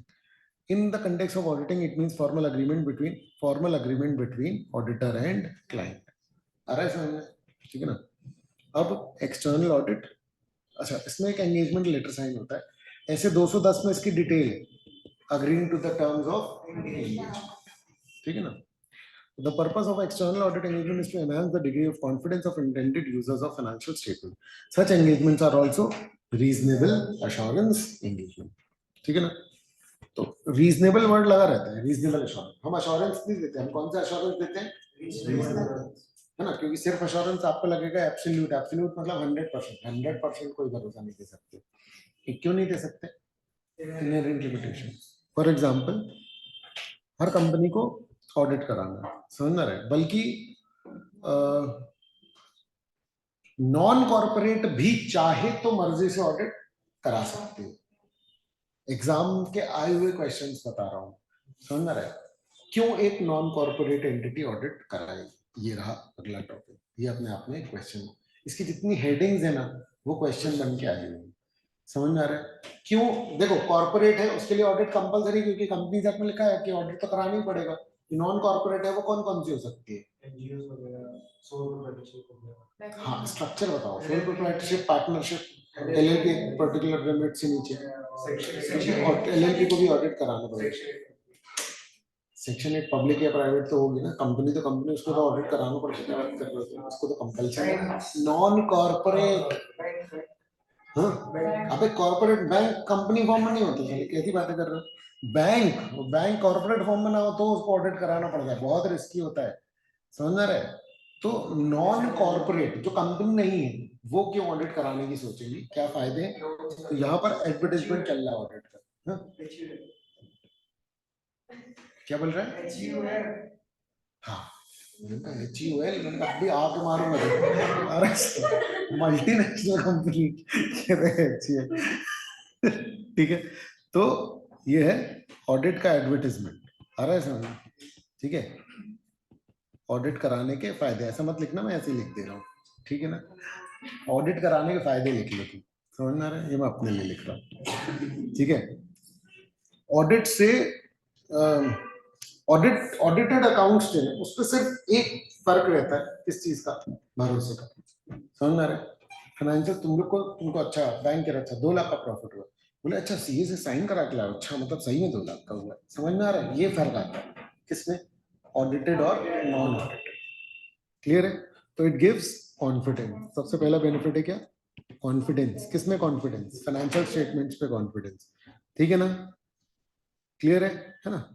अच्छा, फिर कंपनीज के केस में शेयर होल्डर्स को बड़ा बेनिफिट रहता है. क्यों? क्योंकि वो डेली बेसिस पे इन्वॉल्व नहीं होते, तो कोई उनकी जगह पे जा करके ऑडिट कर ले रहा है. अरे ये हमारा बंदा है, मतलब शेयर होल्डर ऑडिटर को कैसे देखेंगे? अरे हमारी तरफ से गया, थर्ड पर्सन है वो, एटलीस्ट डायरेक्टर की तरफ से तो नहीं गया ना, कानून की तरफ से गया है वो. समझ में आ रहा है? तो interest is safeguarded by audit. Clear है? समझ में आ रहा है? साइड हेडिंग्स बना लेना, है ना? शेयर होल्डर का फायदा. ठीक है, फिर देखो ऑडिट होता है ना तो चोरी रुकती है. ये हेडिंग बना लो, मॉरल चेक ऑन एम्प्लॉइज. सबको पता है ना कि यार ऑडिट होने वाला है, तो चोरी मत ही करना. समझ में आ रहा है? देखो, सीसीटीवी कैमरा चोरी को चोरी को शो करता है या चोरी को बचाता है?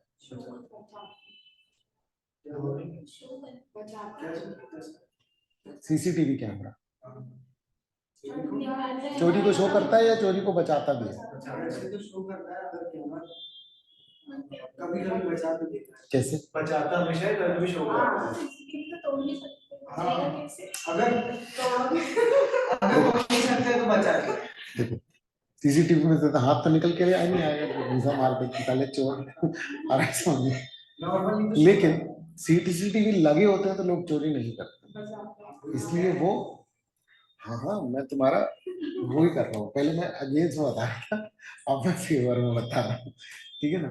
तो सीसीटीवी बेसिकली बताता था. तो ऑडिट बेसिकली अपन बोलते हैं कि चोरी उससे पता चल जाती है ऑडिट से, लेकिन एक्चुअली में ऑडिट क्या कर रहा है? चोरी बचा भी रहा है, क्योंकि सबको पता है ना कि ऑडिट होगा तो पकड़ा जाएगा, इसलिए लोग चोरी नहीं करते. तो बात नोट कर लो.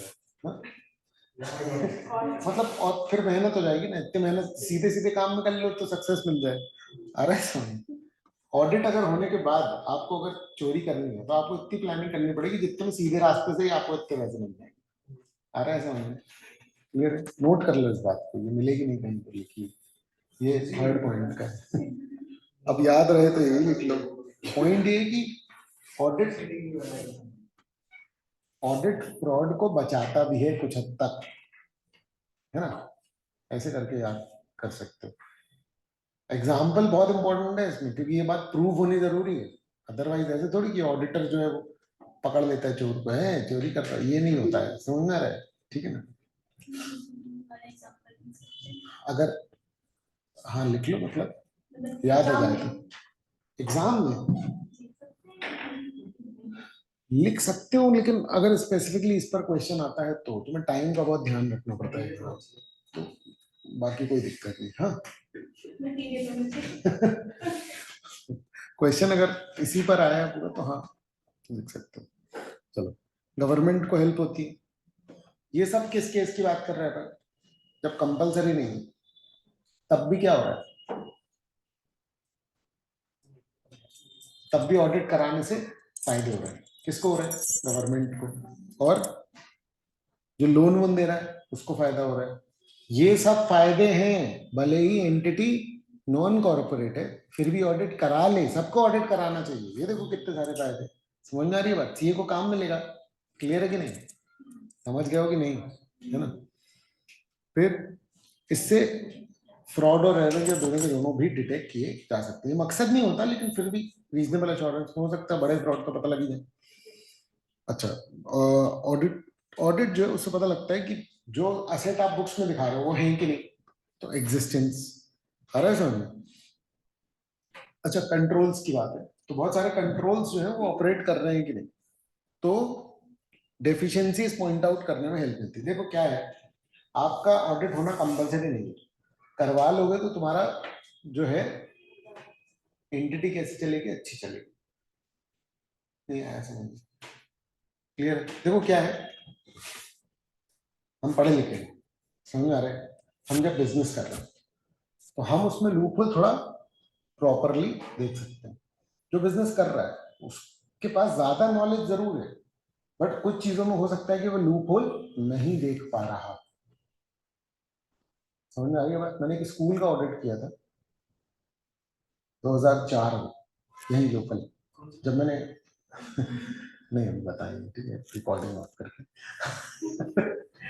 नहीं, ये खालसा स्कूल उसकी सोसाइटी का किया था, उसमें 30-35 अलग अलग इंस्टीट्यूशन हैं, ठीक है ना? तो उसमें ये जो माता गुजरी है, ठीक है, ये वाले कॉलेज का था ऑडिट, ठीक है। तो इसके जो अकाउंटेंट थे वो अलग थे, समझ रहे? फीस कलेक्शन जो था वो कुछ पर्टिकुलर टीचर्स को जिम्मेदारी की थी और फाइनेंशियल वाले की, ठीक है ना?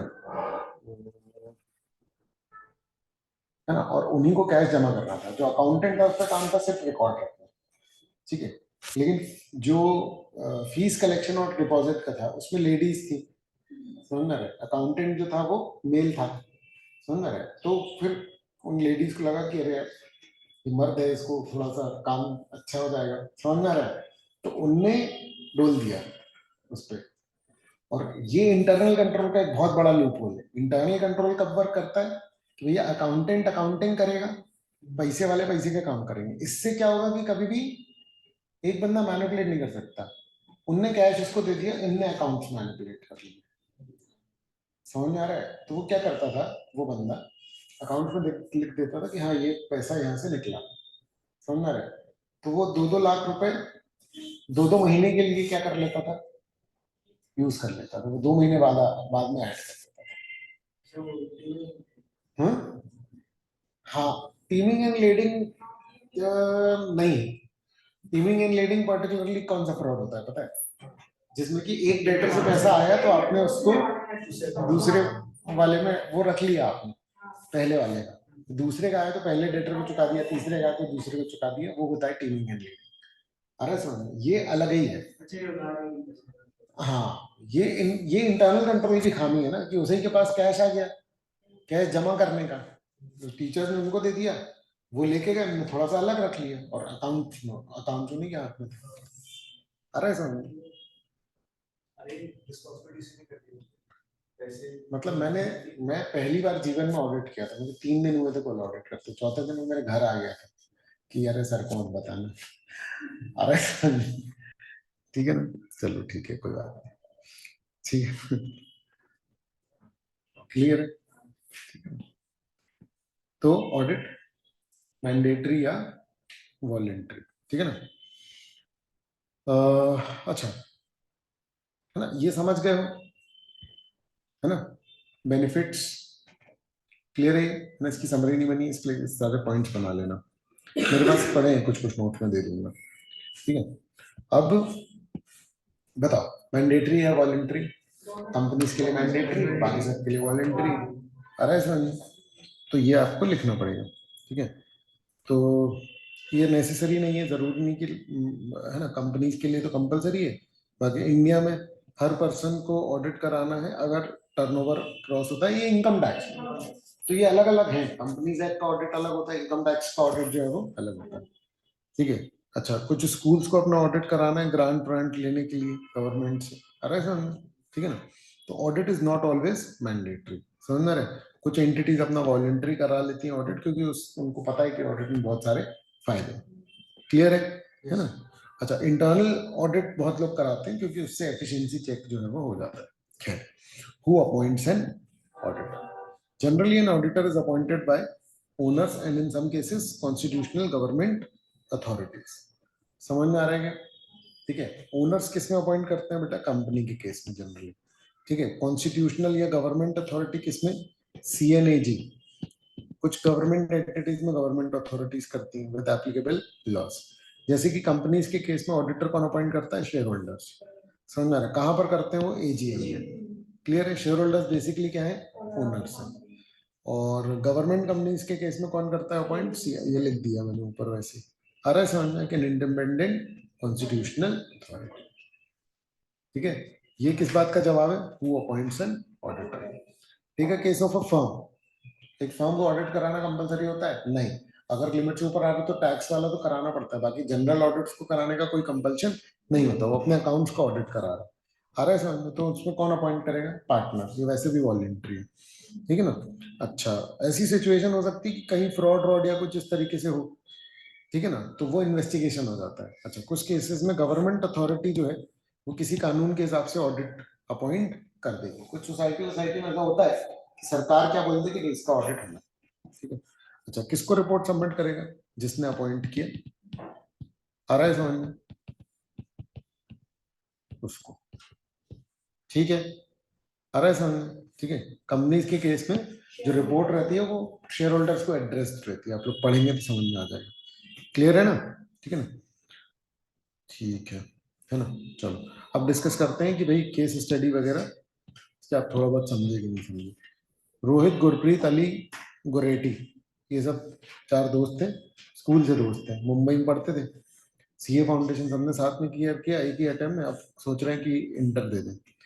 सब जो है न्यूज व्यूज देखते रहते हैं और बिजनेस बिजनेस सब देखते रहते हैं, सोशल मीडिया इंस्टा पे सब करते रहते हैं। तो अच्छा, अब वो नए सब्जेक्ट समझ रहे हैं ऑडिटिंग को भी। रोहित, गुरप्रीत और अली जो है, अली था ना, हाँ, तो उन्होंने लाइव कोचिंग स्टार्ट करी, जो कि आईसीआई करता है ना। अब गुरैटी जो है नहीं कर पाई बेचारी, समझ आ रही, मतलब लड़की लड़का जो भी है ये, तो हाँ लड़की है, ऐसी वॉज, तो वो पेरेंट्स के साथ घूमने गई थी मनाली अनाली, फिर, है ना, जाम में फंस गई। फिर उसने बोला कि अरे नहीं, हम तो पहुंच जाएंगे फ्रेंड्स के साथ, कोई दिक्कत नहीं, बाद में कभी तो क्या हुआ, कर लेंगे, लेकिन अब तो उसने कुछ लेक्चर्स जो है वो स्किप कर दिए। अब एक बार ऐसे ही हम लोग चाट आट खाने मिले, तो ऑडिटिंग का डिस्कशन हुआ, तो हमने बहुत सारी चीजें डिस्कस करी। गुरैटी जो है वो ऑडिटेड रिजल्ट्स, मतलब कंपनीज के एकदम न्यूज पेपर एकदम पढ़ती रहती थी वो, ठीक है ना। उसका कहना था कि भैया 100% गारंटी दे देते हैं, ये तो बहुत ही बढ़िया है, ये तो सब बिल्कुल एकदम परफेक्टली चेक कर देते हैं। पर उसको समझ नहीं आ रहा था कि यार, कि फाइनेंशियल मैटर्स इतना सब चेक कर लेते हैं 100% गारंटी, फिर भी ये फ्रॉड रॉड निकल जाते हैं, इतने साल हो गए, पता नहीं क्या रह जाता है, कई बार इतने साल हो जाते हैं फिर भी, है ना। मेरी बात सुनते जा रहे हो ना, है ना, मेरा इंटरप्रिटेशन फास्ट है, मैंने पहले से नहीं पढ़ा है, ठीक है। फिर कुछ गलत हो तो बता देना, इसलिए बोल रहा हूँ, है ना। तो अली ने क्या किया, उसका साथ दिया कि हाँ भाई सही बोल रही है यार ये। कह रहा है कि जब ऑडिट हो जाते हैं तो when the each and every transaction is verified, लेकिन उसने कुछ क्लैरिटी जो वो है नहीं दे पाया गुरेटी को। गुरप्रीत का क्या ओपिनियन था? गुरप्रीत तब तो पंजाबी नाम है तो वो लड़का लड़की को दे सकता है, अरे समझ, ठीक है ठीक है। तो फिर क्या है कि उसने उसने बोला कि देखो भाई, सैंपल बेसिस पे चेकिंग होती है, ठीक है ना। उसको ये भी लग रहा था कि भाई कोई गारंटी थोड़ी देता है फाइनेंशियल मैटर में कंपनी, अरे सैंपल बेसिस पे चेकिंग होती है, कोई 100% चेकिंग नहीं होती। तो अब रोहित ने बोला मैं तो कुछ नहीं बोल रहा हूँ, मैं भी बोलूँ कुछ, आ रहा है समझ में। तो उसने गुरप्रीत को सपोर्ट किया और उसने कुछ कुछ अपना भी जोड़ दिया। अब इसके बेसिस पे कृपया अपने आंसर्स दें। गुरप्रीत का व्यू ये था कि ऑडिटेड जो है वो गारंटी नहीं है against the financial, what kind of assurance वो बोल रहा था, बताओ। पूरे पढ़ो सारे। अबे चारों में रीजनेबल है।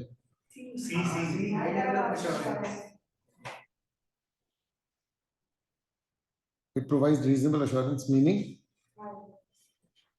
High level of assurance. तो अब देखो, मॉडरेट या हाई में से कोई एक होगा, ना एब्सोल्यूट और ना ही लो, ठीक है ना। अब इंस्टीट्यूट क्या बोल रहा है मैं देख लेता हूँ, ठीक है, तुम लोग मत देखो, क्लियर है। तो आंसर में क्या लिखा हुआ है? सी, मतलब कि अच्छा देख लीजिए ये क्लियर है क्या? मतलब ऑडिट थोड़ा अच्छे से ही होता है ऐसा अपन मान के चल रहे हैं। बोलो ये क्लियर है क्या? समझ गए हो? दूसरा देखो, Rohit added that auditor can force an employ to provide him required information, है ना, कैन ही डू सो? बताओ।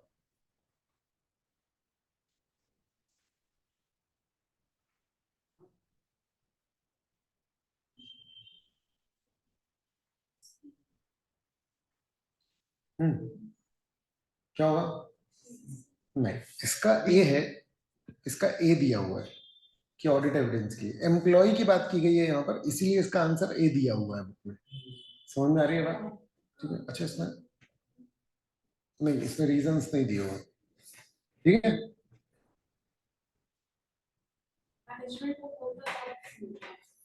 हाँ, मतलब अगर मान लो मैनेजमेंट होता है तो मैनेजमेंट को वो फोर्स नहीं कर सकता, एम्प्लॉय को तो निकलवा देते थे हम लोग किसी किसी। अरे क्लियर, इंटरनल ऑडिट में मतलब देखो क्या है, कोई काम नहीं कर रहा है तो वो साफ समझ में आ जाता है, आ रहा है समझ, क्लियर है। तो भाई हम तो रिपोर्टिंग दे रहे, किसी कोई पर्सनल दुश्मन जो है नहीं, कंपनी पैसा दे रहे तो भाई हम कंपनी के भले का सोचेंगे, क्लियर है कि नहीं। एम्प्लॉय को नहीं जाना तो काम कर ले भाई, क्लियर है कि नहीं, है ना। तो ठीक है, क्लियर है, देख पा रहे हो ना, है ना। अब देखो, अली ने एक क्लास में ऑडिट की सुना था कि ऑडिट में तो सारे एस्पेक्ट्स कवर होते हैं। उसने बोला कि भाई each and every transaction of an entity is verified. Goretti ने बोला हाँ यार ये तो सही बात है, पर Kureti seemed to have agreement with him, but she was also of the view that besides that, it also means that auditor should be so organized to cover all the areas of an entity. Which of the following statements are appropriate in this regard? समझ में आ रहा है? देखो ये tough questions कहलाते हैं, subjectivity बहुत है इसमें, समझ में आ रहा है, क्योंकि आपको सिर्फ बहुत ही वेग सा एक एक्सप्लेनेशन टाइप दिया जा रहा है ना। तो बताओ, मेरी बात सुनना ध्यान से, ठीक है ना। हम क्या कर रहे हैं, हमने पूरा सेंटेंस पढ़ा था, अगर हम पूरा पैराग्राफ पढ़ेंगे तो गोरेटी गलत लग रही है। पर गोरेटी क्यों गलत लग रही है? क्योंकि गोरेटी ने बोला था 100% गारंटी, पर इस क्वेश्चन में पर्टिकुलर स्टेटमेंट्स की बात हो रही है, समझ में आ रहा है। अली ने सुना था एक क्लास में कि ऑडिटर सारे एरियाज को कवर करता है, ये बात सच है कि नहीं, ठीक है ना। और उसने कंक्लूड किया कि each and every transaction of an entity is verified, ये गलत है ना, ये सही है, ये गलत है। गुरेटी ने अग्री किया, पर उसका व्यू ये था कि इसके अलावा, इसका मतलब ये है कि ऑडिट ऐसा ऑर्गेनाइज होना चाहिए to cover all the areas of an entity.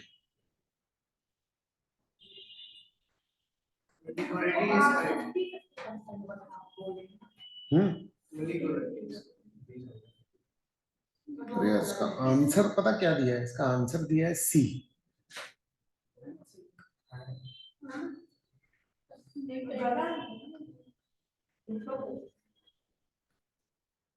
हाँ यार, दोनों गलत है।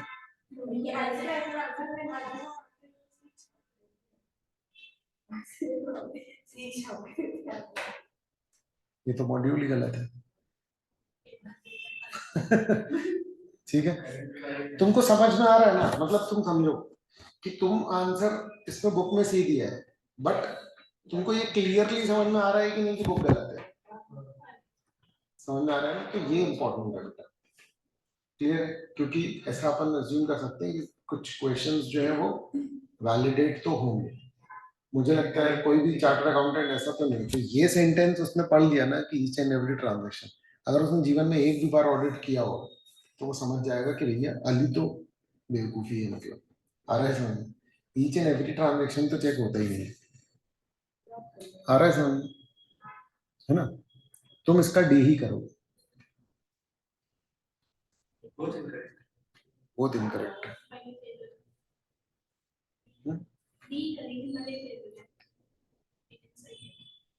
मुझे लगता है कि यार जब एक्चुअल एग्जाम होता है तो एक बार दोबारा से सारे क्वेश्चंस चेक होते ही होंगे, है ना? इतना तो लापरवाह नहीं रह सकते। मैं फाउंडेशन में अग्री कर जाऊंगा कि लापरवाह रहते हैं। पता, मैं इंटर में इतने लापरवाह तो नहीं हो सकते, मतलब क्योंकि अगर पेपर में गलती निकलेगी तो सोचो ना, आज के डेट में इतना सोशल मीडिया सब है। हाँ, लेकिन आंसर्स वो लोग रिलीज नहीं करते ना। अगर नहीं देखो, लेकिन अगर बाद में सजेस्टेड आंसर में गलत आया तो इंस्टीट्यूट की बहुत बेइज्जती होती है। किसी को नहीं आता। ये तो स्कैम है यार। हाँ यार, आंसर गलत दे रखा है और एमसीक्यू भी नहीं देते। चलो ऐसा देखो, सुनो, कुछ कुछ कुछ गलतियां मान लो कि भैया, अब तुम ये मान के चलो तुम्हें 90 में से 50 लाने, ये ठीक है? Inherent limitation. तो अब तुम समझ गए हो इनहेरेंट लिमिटेशन को, ठीक है? चलो खैर, सबने डिस्कस किया about benefits of auditing. Which of the following is not likely to be the benefit of auditing?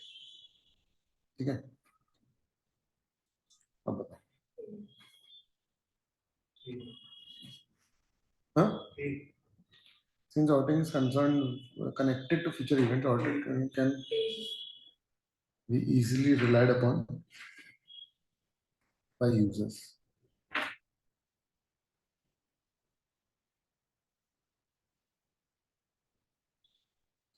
Errors of fraud may be discovered during audit. May be discovered, हाँ सही बोल रहा है। Can be easily relied, हाँ मतलब rely तो कर ही सकते हैं ना। तीसरा, government authorities can make use of audited for different purposes.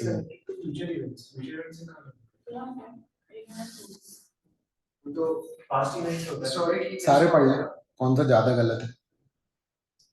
It can help in bringing out deficiencies in maintenance of financial records. नहीं तो फोर्थ भी तो गलत ही है ना।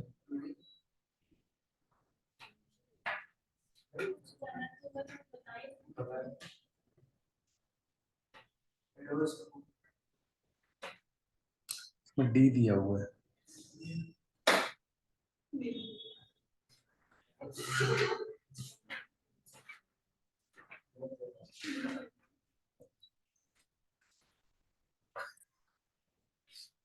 ठीक है,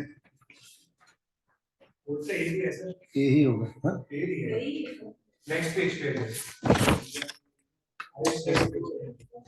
ओ माय गॉड, मैं गलत देख रहा हूँ। ओह शिट, अरे रे रे रे रे रे, अरे मैं लास्ट पेज के एमसीक्यू देख रहा हूँ। सेकंड का सी।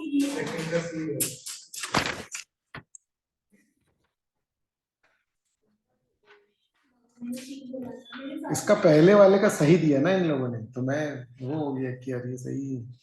हाँ, सेकंड वाले का क्या दिया है?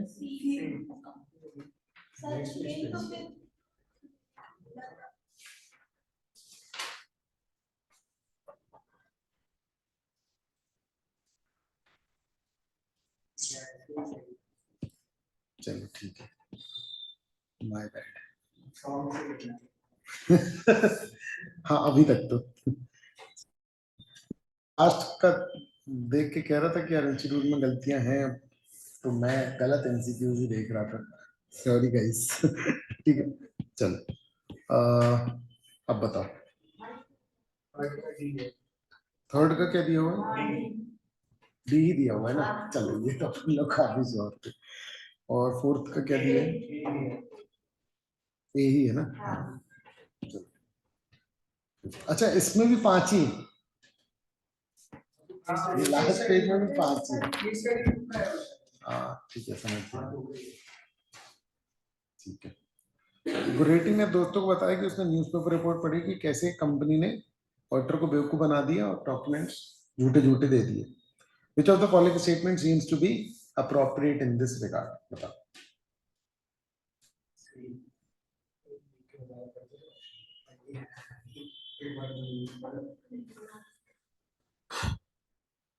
It was, मैं आंसर देख रहा हूँ तो ही कंफ्यूज हो रहा हूँ, अगर इंडिपेंडेंटली नहीं देखते आंसर तो ज्यादा बेटर होता। ठीक है। Which of the following statement seems to be appropriate?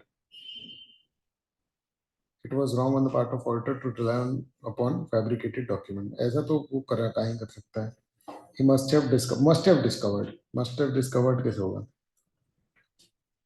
As the same falls within the scope, नहीं उसके scope में नहीं आता। Although it was wrong on the part of auditor to rely upon fabricated, he cannot do anything in the matter. He has to report on the basis of documents provided to him. He has no duty in this regard. ठीक है और पढ़ते हैं। Auditor has to conduct audit by exercising professional skill, but he is not an expert in discovering genuineness of the documents. Hence, management consisting of document dishonest person may have led him to rely upon fabricated documents deliberately. Management cannot mislead auditor due to high level of knowledge expertise possessed by him. The above is an outliner case, one of the rare. ठीक है, सी क्या दिया हुआ इसका answer? सी दिया हुआ है। ठीक है चलो, चलो टेस्ट ऑफ अंडरस्टैंडिंग। जीवा प्रोडक्ट पार्टनरशिप फॉर्म है engage in trading of designer dresses, ठीक है ना।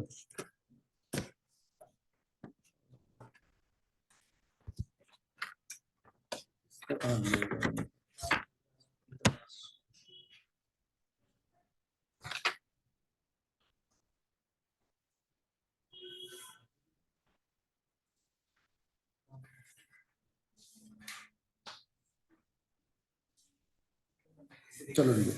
Ziva Products is a partnership firm engaged in trading of designer dresses, है ना। The firm has appointed JJ and Company, उन्हें accounts का audit करने दिया। बच्चों ये है एक पार्टनरशिप फर्म, कृपया ध्यान रखें। मतलब ये ऑडिट क्या है? वॉल्यूंटरी। अब ऑडिटर्स जो है वो कंट्रोल सिस्टम से सेटिस्फाइड थे, ठीक है, उन्होंने रिक्वायर्ड प्रोसीजर किया, वेरिफिकेशंस करे, है ना, सैंपल चेकिंग करी, परचेजेस की, बिल्स देके जीएसटी पोर्टल में, और कंफर्मेशन भी किए सप्लायर से। They were satisfied with audit evidence obtained by them as a part of audit exercise. An audit report was submitted to the firm giving his opinion that financial statement reflected true and fair view of the state of affairs of the firm. However, later on, it was discovered that purchase manager जो कि खरीदने वाला था वो fake purchases book कर रहा था, छोटी छोटी खूब सारी fake purchases with unethical dealers. इनको जो पेमेंट हुई वो भी चालाकी से अकाउंटेंट के थ्रू हुई, बैंकिंग चैनल से, ठीक है ना। पार्टनर्स ने ऑडिटर को गाली मारना चालू कर दिया, आ रहा है समझ, ठीक है ना। अब बताओ क्या पार्टनर्स करेक्ट है? तो इसका डिटेल्ड आंसर क्या दोगे आप? तो आप स्कोप के पॉइंट ऑफ व्यू इसका जवाब दोगे कि भैया देखो फ्रॉड ढूंढना तो हमारा काम आज सच है नहीं, हम इंटरनल कंट्रोल देखते हैं। ये चीज बहुत इंपॉर्टेंट है कि आप लोग बहुत ध्यान से जो है वो करोगे ऑडिट, ठीक है। अगर आपके ऑडिट के दौरान उसमें सस्पिशन आ जाना चाहिए था और नहीं आया तो लफड़ा, समझ में आ रहा है? तो उस फ्रॉड की जिम्मेदारी आपकी होगी, तो आप नेग्लिजेंट माने जाए। एक सेकंड।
ठीक है, अच्छा।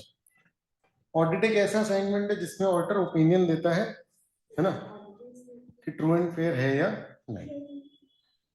ठीक है, इसका आंसर जो है उसमें लिखा है कि it's an example of failure of internal controls. और इंटरनल कंट्रोल की बेसिक जिम्मेदारी किसकी होती है? मैनेजमेंट की। तो ये इनहेरेंट लिमिटेशन ऑफ ऑडिट है। समझ में आ रही है बात? इसमें इतना ही लिखा है, आप इसमें ये लिख सकते हो कि जिस पर्पस के लिए अपॉइंट किया गया है वो इंपॉर्टेंट है, क्योंकि ये एक वॉलंटरी ऑडिट है। इसमें स्पेसिफिक रिक्वेस्ट हो सकती है, किस बात की? मैनेजमेंट के द्वारा, पार्टनर्स के द्वारा स्पेसिफिक रिक्वेस्ट हो सकती है कि आप इंटरनल कंट्रोल भी ढंग से चेक कर लेना। अगर ऐसी कोई रिक्वेस्ट होती तो फिर ये रिस्पॉन्सिबिलिटी कुछ हद तक पार्टनर्स की, ऑडिटर्स की आ सकती थी। क्लियर है? ठीक है ना? फिर क्या है?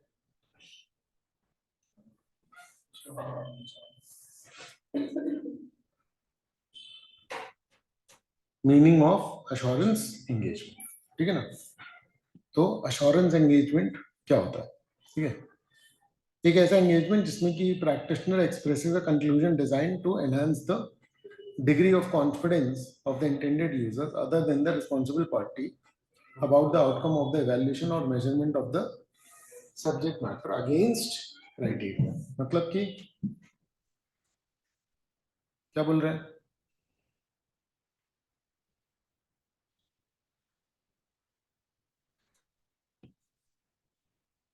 ऑडिटर एक मतलब कंक्लूजन यानी ओपिनियन टाइप का देगा, ठीक है, जिससे कि यूजर्स का कॉन्फिडेंस बढ़ जाएगा। किस पर? स्टेटमेंट्स, मतलब अगर फाइनेंशियल स्टेटमेंट का ऑडिट करने जा रहा है तो हाँ वो उस पर आ रहा है समझ, जो भी सब्जेक्ट मैटर है आ रहा है समझ। और ऑडिटर जो भी चेकिंग करेगा वो उसका कुछ क्राइटेरिया होता है। जैसे हमारे ऑडिटर का क्राइटेरिया क्या होता है? Companies act, standards on audit, यही क्राइटेरिया होता है। क्लियर है? चलो, अच्छा। इट मींस प्रैक्टिशनर ओपिनियन देता है। प्रैक्टिशनर किसको बोल रहे हैं? सीए को। वो स्पेसिफिक इंफॉर्मेशन पे देता है due to which users are able to make confident decisions. आ रहा है समझ में? ठीक है, ताकि यूजर्स को ये समझ में आए कि इनकरेक्ट होने के चांस थोड़े से कम है। ये क्लियर है क्या? ठीक है, अब elements of an assurance engagement। ठीक है, क्या एलिमेंट्स है?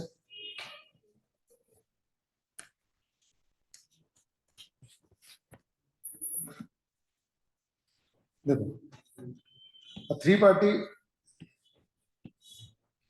Relationship involving a practitioner, responsible party and intended user. मतलब ये कंपनी के पॉइंट ऑफ से लिखा हुआ है, ठीक है, कि रिस्पॉन्सिबल पार्टी कौन है, बीओडी, आ रहा है समझ, और ये कौन है, ऑडिटर, और इंटेंडेड यूजर कौन है, शेयर होल्डर्स। समझ गए, ठीक है।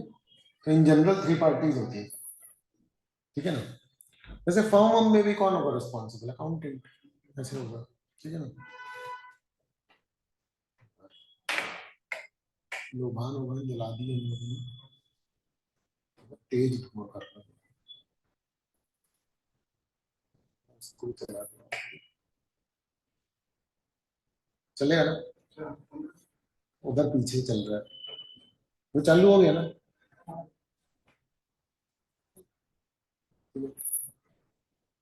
कोई दिक्कत हो रही है ना थोड़ी सी, ठीक है। तो ठीक है, अश्योरेंस एंगेजमेंट में तीन पार्टी होती हैं, एक जो सब्जेक्ट मैटर बनाती है रिस्पॉन्सिबल पार्टी, अकाउंटेंट बोल लो, या कंपनी की जिसमें बीओडी है ये सब बोल लो। प्रैक्टिशनर कौन है, जो सी है, जो ऑडिट कर रहा है, और वो लोग होते हैं जिनके लिए क्या किया जा रहा है,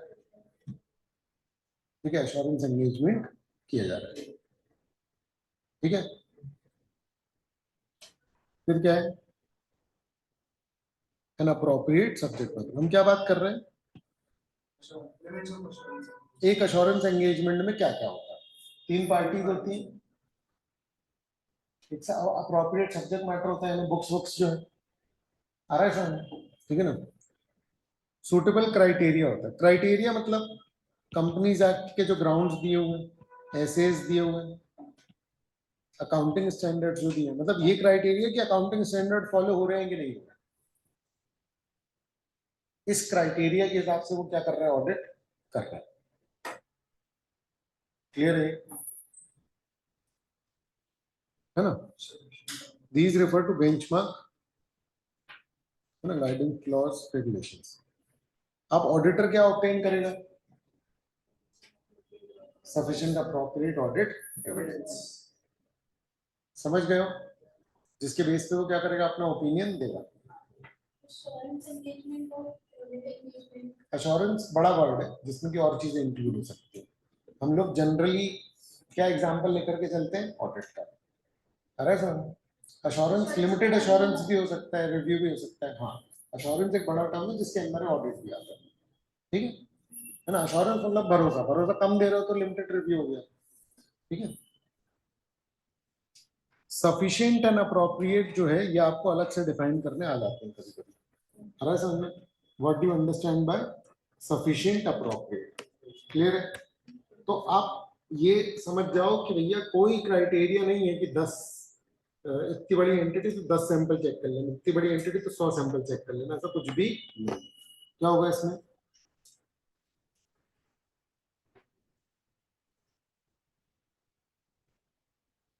सफिशिएंट का मतलब क्या है, 100 भी सफिशिएंट हो जाएंगे, 1000 भी इनसफिशिएंट पड़ेंगे। समझ में आ रहा है। तो ये क्या है, जजमेंटल है, स्टैंडर्ड्स के हिसाब से पर्टिकुलर देख लेंगे। बोलो, क्लियर है। फिर ये बहुत इंपॉर्टेंट है ना, ये बहुत इंपॉर्टेंट है। What do you mean by sufficient appropriate audit evidences, ठीक है ना। सफिशिएंट मतलब क्वांटिटी, और ये क्या है, क्वालिटी, ठीक है। देखो क्वालिटी का मतलब क्या होता है, सफिशिएंट मतलब कितने एविडेंसेस कलेक्ट कर रहे हो एक चीज को इंश्योर करने के लिए, और अप्रोप्रिएट मतलब कि, चलो चलो मैं एग्जांपल लेता हूँ। मान लो कि आपने फाइनेंशियल्स में देखा कि तुमने ट्रांसपोर्टेशन का खर्चा किया, अरे समझ, ठीक है, एंटिटी ने ट्रांसपोर्टेशन का खर्चा किया 1 लाख रुपए, है ना। मैंने देखा लेजर, मैंने कहा हाँ ये काय का है, तो वो बता रहे हैं कि भैया ये हमारे यहाँ के जो बंदे हैं, हम पिकनिक के लिए ले गए थे एम्प्लॉइज को। तो हमने कहा कि इसका वो कोई सबूत अबूत होगा, अरे समझ, ठीक है। तो उनने फोटो दिखाई, सारे एम्प्लॉयज की। एक होटल की ऐसी फोटो थी, बोले ये देखो गए थे। तो क्या ये है एक एविडेंस या नहीं है ना? अरे सर, हाँ लेकिन क्या है ये एक एविडेंस? फिर ऐसे एम्प्लॉयज आ रहे थे, उनको बोला कि अरे हाँ क्यों कल पिकनिक गए थे, बताओ सर को। वहाँ पिकनिक वाले बोला अरे बहुत मजा आया। क्या ये एक एविडेंस है? हाँ, ये भी एक एविडेंस है। क्या ऑर्डर का भरोसा बढ़ रहा है? हाँ, समझ रहा है। तो फिर ऑर्डर कर रहा है, लेकिन यार इतने के बेसिस पे नहीं बोल रहा हूँ। टिकट दिखाओ, आ रहा है सर, ठीक है। तो टिकट देखी, उसमें डेट देखी, एम्प्लॉय से पूछ भी लिया अगर वो मटेरियल है, तो अगर वो इतनी बड़ी बात है तो। नहीं तो फिर तो फाइनेंशियल में बहुत सारी चीजें होती है, इसमें 3-4 एविडेंस ले ली तो इसमें कौन कहाँ झूठ बोलेगा। समझ में आ रही है बात? क्लियर है? अमाउंट अमाउंट और इंश्योर करने के लिए देख लेंगे कि भाई कितने लोग गए, कितनी दूरी पे गए। समझ में आ रही है बात? तो उससे इंश्योर हो जाएगा। अप्रोप्रिएट ज्यादा मतलब कि अब देखो इन तीनों चारों एविडेंस में सबसे अप्रोप्रिएट कौन सा लगा तुम्हें? टिकट। टिकट सबसे अप्रोप्रिएट है, ट्रांसपोर्टेशन का खर्चा है, टिकट आपने दिए तो मतलब, और उस डेट की है तो मतलब कि हाँ क्या होगा। बट टिकट ऐसी नहीं कि बस इसकी कोई भी टिकट जो ऐसी कुछ भी मिल जाती है। मान लो जैसे ट्रेन वेन की टिकट होती है तो वो थोड़ा उसका कागज अलग होता है, प्रॉपर वो सारा कुछ होता है ना, तो रिकॉर्डेड होता है पूरा। समझ गए ना? तो वो ज्यादा अप्रोप्रिएट। समझ में आ रहा है? पता चला कि आपका 5 एम्प्लॉइज से उसने वो इंटरव्यू करा दिया, तो 5 एविडेंस हो गए आपके पास, पर फिर भी तो सफिशिएंट तो है, लेकिन अप्रोप्रिएट हो सकता है कि अभी ना हो। आप पॉइंट समझ गए, है ना? अच्छा, written assurance report in appropriate form. ये शॉर्ट में 5 पॉइंट्स में ना पूरे ऑडिट को समराइज करता है। ये शॉर्ट में 5 पॉइंट्स में क्या कर रहा है बेटा? पूरे ऑडिट को समराइज कर रहा है। समझ गए आप? समझ गए, है ना? कि 3 पार्टी है, अप्रोप्रिएट सब्जेक्ट मैटर है, फाइनेंशियल से जो भी है वो किसी पर्टिकुलर हिसाब से बनना है, किसी पर्टिकुलर हिसाब से चेक करना है, क्राइटेरिया होगा। और सफिशिएंट अप्रोप्रिएट एविडेंस कलेक्ट करेगा ऑडिटर, उसके बेसिस पे वो अपना ओपिनियन देगा। क्लियर है? और बाद में रिपोर्ट इशू कर देगा। ठीक है, रिपोर्ट में भी लीगल वो सब हो सकते हैं। बोलो क्लियर है? क्लियर है? ठीक है। हाँ, मीनिंग ऑफ रिव्यू। ऑडिट और रिव्यू में क्या अंतर है? रिव्यू ना, रिव्यू थोड़ा छोटा सा वो होता है, लिमिटेड अश्योरेंस वाला होता है। ऑडिट थोड़ा रीजनेबल अश्योरेंस। तो रीजनेबल अश्योरेंस में एक हाई लेवल ऑफ अश्योरेंस है, लेकिन लिमिट रिव्यू में क्या है? भरोसा हम कम दे। रिव्यू मतलब मैंने बहुत शॉर्ट में ऑडिट कर लिया। अरे सर मतलब 3 दिन में उतने अमाउंट की चेकिंग कर ली और 10 दिन में करूंगा तो ऑडिट होगा, ऐसे कह लो। समझ में आ रहा है? ठीक है ना? लिमिटेड कंक्लूजन को उसमें ड्रॉ कर सकता हूँ। ठीक है, हालांकि दोनों में हम जो ऑलरेडी स्टेटेड इंफॉर्मेशन है उसके बारे में हम चेक कर रहे होते हैं। समझ में आ रहा है? ठीक है,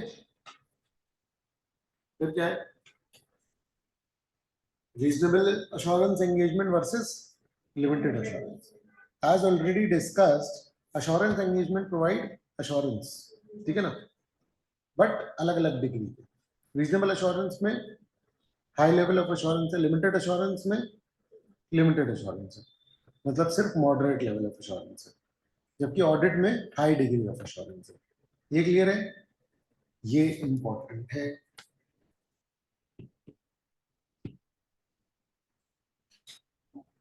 ठीक है ना? लेवल ऑफ अश्योरेंस, ठीक है ना? प्रोसीजर्स, है ना? डिटेलिंग ऑफ प्रोसीजर्स, फिर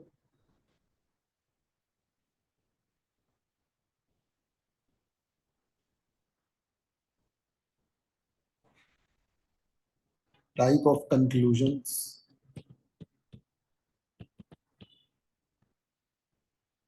है ना? एग्जाम्पल, ये सारी रेटिंग्स हैं। क्लियर है? क्लियर है? ठीक है। प्रोजेक्ट रिपोर्ट जानते हो क्या होती है?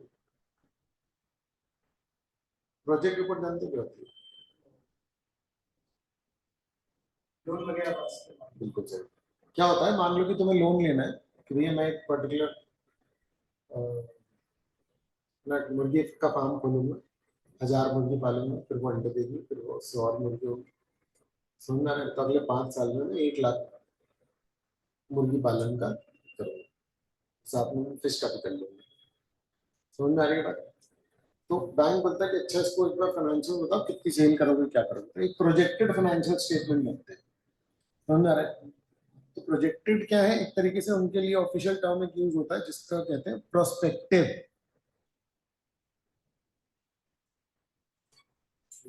प्रोस्पेक्टिव का आप अश्योरेंस नहीं दे सकते, फ्यूचर है, अरे भाई हिस्टोरिकल जो हो चुका है उसको चेक करना है, वो हिस्टोरिकल है, अकाउंट्स की चेकिंग हिस्टोरिकल होती है, प्रोस्पेक्टिव को थोड़ी ना चेक कर सकते हो, आ रहा है समझ में? ठीक है ना? तो फ्यूचर वाले में आप कैलकुलेशंस चेक कर सकते हो, लेकिन आप भरोसा नहीं दे सकते कि ये सब सही है। ये क्लियर है? प्रोस्पेक्टिव मतलब ऐसे इवेंट्स पर बेस्ड फाइनेंशियल इंफॉर्मेशन जो कि फ्यूचर में आकर हो। कोई ऑडिटर प्रोस्पेक्टिव पे अगर पूरा भरोसा दे दे, रीजनेबल एश्योरेंस दे दे, तो उसकी डिग्री छीन लेगा इंस्टीट्यूट कि क्या पागल आदमी है, समझ में आ रहा है? फ्यूचर का कैसे गारंटी, ज्योतिषी थोड़ी है, समझ में आ रहा है क्या? क्लियर है? ठीक है। हिस्टोरिकल, हमारे अकाउंट्स कौन से होते हैं? Historical information based. क्लियर है? तो हम ऑडिट पे रीजनेबल एश्योरेंस किस पर दे पाते हैं? हिस्टोरिकल इंफॉर्मेशन पे। प्रोस्पेक्टिव पे हम सिर्फ कुछ हद तक कैलकुलेशन या वो सब चेकिंग कर पाएंगे कि अजम्पशन इन लोगों ने क्या लिया, वो रीजनेबल है या नहीं। क्लियर है ये? इसमें कोई दिक्कत तो नहीं है? ठीक है ना? अच्छा, तो इन एश्योरेंस रिपोर्ट्स जिसमें कि प्रोस्पेक्टिव है, तो प्रोस्पेक्टिव में करता क्या है ऑडिटर? ठीक है ना, अजम्पशंस चेक कर लेगा, अजम्पशन अनरीजनेबल नहीं होना चाहिए। हमारे पहले साल 1000 मुर्गी रहेगी, दूसरे साल 1.5 लाख, कैसे हो जाएगी भाई? वो कह रहा है कि हम किसी से फंडिंग ले लेंगे, कोई हमको 1 करोड़ रुपए दे देगा, कैसे दे देगा भाई? समझ में आ रही है बात? तो अजम्पशन आपके अनरीजनेबल नहीं होनी चाहिए। 5 लाख का बिजनेस कर रहा, तुमको कोई 1 करोड़ की फंडिंग दे देगा, अनरीजनेबल। पॉइंट समझ रहे हो? क्लियर है ना? तो अजम्पशन आपके क्या होने चाहिए? रीजनेबल। फिर ऑल मटेरियल इंपॉर्टेंट अजम्पशन सारे आपके डिस्क्लोज होने चाहिए। क्या होता है ना, जो लोन दे रहा है उसको आप एक फ्यूचर बता रहे हो, वो फ्यूचर प्रेजेंट और पास्ट से डिराइव्ड है, तो वो उस बेसिस पे ही होना चाहिए, ओवर एम्बिशियस नहीं होना चाहिए। पता चला कि भैया ऐसा तुमने बना दिया है कि जो एकदम, तुम बोल रहे हो कि एकदम जोमेटो जैसे ग्रो कर जाएंगे, जोमेटो भी सही प्रॉपर ही ग्रो किया, मतलब रातों रात करोड़पति नहीं बन जाओगे, अरे समझ, ऐसा वाला प्लान नहीं होना चाहिए। फ्यूचर इवेंट्स पर बेस्ड होता है, तो एविडेंस कैसे होंगे उसके? नहीं आ रहा समझ में? एविडेंस तो ही नहीं सकते ना। आपको जब भी प्रोस्पेक्टिव इंफॉर्मेशन चेक करने दी जाएगी तो आप ओपिनियन एक्सप्रेस नहीं कर सकते। नहीं आया समझ में? तो अश्योरेंस एंगेजमेंट्स में practitioner provides a report assuring that nothing has come to the practitioner's attention, that these attention do not provide reasonable basis for the projection. ये लाइन याद कर लो, ये लाइन इंपॉर्टेंट है। ये एक बहुत प्रोमिनेंट क्वेश्चन हो सकता है कि ऑडिटर प्रोस्पेक्टिव इंफॉर्मेशन का क्या करता है। तो नॉर्मली आपको आंसर मिलेंगे नहीं, मतलब क्या है कि सब बता तो देते हैं लेकिन लिखा हुआ कहीं पर मिलता नहीं। मॉड्यूल से जब नोट्स बनते हैं तो बहुत सारी चीजें हटा देते हैं, क्योंकि पूरा मॉड्यूल पढ़ने की दम नहीं होती ना किसी में, तो इसलिए वो हट जाती है चीजें। क्लियर है? इसलिए उसमें अपन सिर्फ मॉडरेट लेवल, इससे ज्यादा मिल ही नहीं सकता ना, इनहेरेंट लिमिटेशन। अरे सुन, तो अभी अलग अलग में ये बोल रहा है कि ये कौन सा वाला है। ठीक है, ऑडिट कौन सा है? Reasonable assurance. रिव्यू क्या है? Limited assurance. फिर प्रोस्पेक्टिव इंफॉर्मेशन का क्या है? तो पूरा लिख दिया। अश्योरेंस रिगार्डिंग मतलब लिमिटेड एश्योरेंस भी क्या ही दे दे, है ना? अच्छा, रिपोर्ट ऑन कंट्रोल्स ये है, ये वाली ये ऑडिट इंटरनल ऑडिट टाइप का है जिसमें कि हम सिर्फ एफिशिएंसी चेक करा है। तो इसमें हम डिजाइन और ऑपरेशन ऑफ कंट्रोल्स पे आपको क्या कर रहे हैं? ऑडिट करके दे रहे हैं। क्लियर है क्या?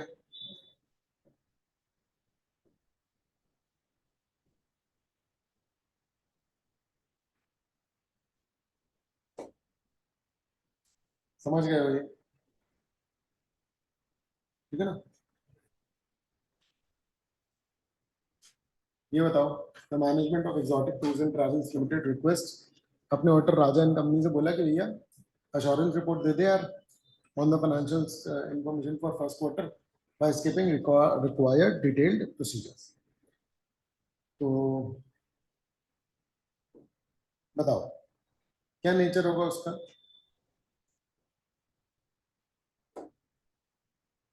अच्छा, सबसे पहले तो क्या can Rajan company provide such a report? हाँ,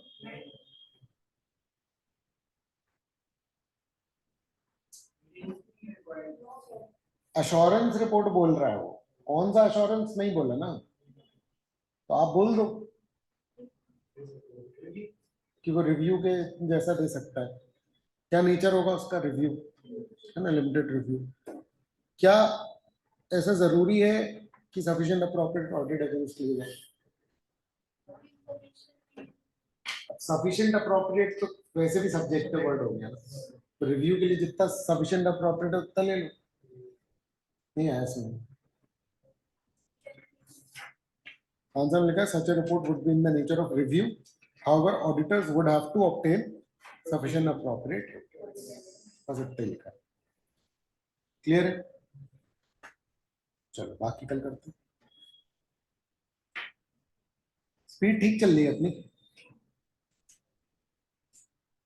27 अपन कितने पन्ने पढ़ रहे हैं एक दिन में? लगभग 10 12। स्टार्ट किया था 1.10 बोला भाई इसमें बीच में लेकिन क्वेश्चंस थे। ठीक है।